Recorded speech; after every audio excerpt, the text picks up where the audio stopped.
বুঝলি দাদা, মাঠে এবার যা ধান হয়েছে খেয়ে শেষ করতে পারবো না। বেশ তো, খানিক ধান বিক্রি করে দেবো, আর তার থেকে যা টাকা আসবে সেই দিয়ে বাড়ির চালটা সারিয়ে নেব। কি বলিস তোরা? হ্যাঁ, একদম ঠিক, একদম একদম ঠিক।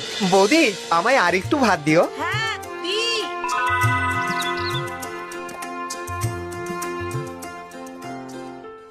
যোগেশপুর গ্রামে থাকতো 5 ভাই আর তাদের 5 বউ।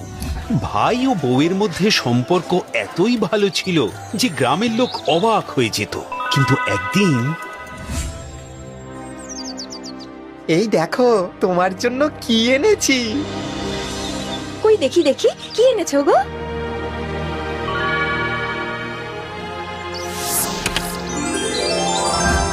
ও মা, কি সুন্দর! এ তো সোনার হার গো। হ্যাঁ, হ্যাঁ তো, আরামবাগে ধান বিক্রি করতে গেছিলাম না। বাহ, কি সুন্দর হয়েছে। এই দাঁড়াও দাঁড়াও, দিদিদের দেখিয়ে আনি। হ্যাঁ, ব্যাস, সুখের সংসারে সোনার হার যেন আগুন হয়ে ঝরে পড়ল। একটা সামান্য সোনার হার ফাটল ধরিয়ে দিল 5 ভাই বউয়ের সোনার সংসারে। সব বউয়ের মুখ গোমড়া হয়ে গেল।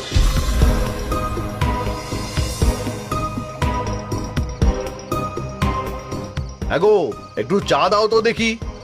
পারবো না। ও কি অমন করে কথা বলছো কেন? এতদিন তোমাদের সব কথা শুনেছি, কিন্তু এবার আমরা কথা বলবো। মানে? তোমরা যে বলো যা আসবে 5 ভাই আর 5 বউয়ের মধ্যে ভাগ করে নেবে, তাহলে আজ কি হলো? কেন, কি হলো? তোমার ছোট ভাই ছোটকে সোনার হার কিনে দিয়েছে। কেমন করে? কেমন করে আবার? ধান বিক্রি করতে গেছিল, সেই পয়সা দিয়ে নিজের বউয়ের জন্য সোনার হার কিনে এনেছে। আমার ওরকম হার চাই। আহা, আরে চাই বললে কি আর সবসময় পাওয়া যায় না, কি বলো তো? পাওয়া যদি না যায়, তবে একসঙ্গে থাকাও যায় না। কি? হ্যাঁ, আলাদা করে দাও সবাইকে, যে যার নিজের মতন থাকুক। হায় রে ছোট, মা বাবার এমন সাধের সংসার শুধু তোর জন্য ভাঙতে বসেছে।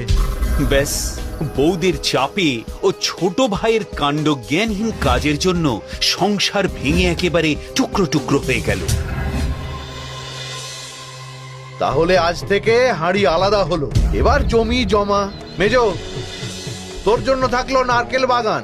সেজো, তোর জন্য থাকলো বাঁশ বাগান। ন, তোর জন্য পুকুর, আমার ধান জমি।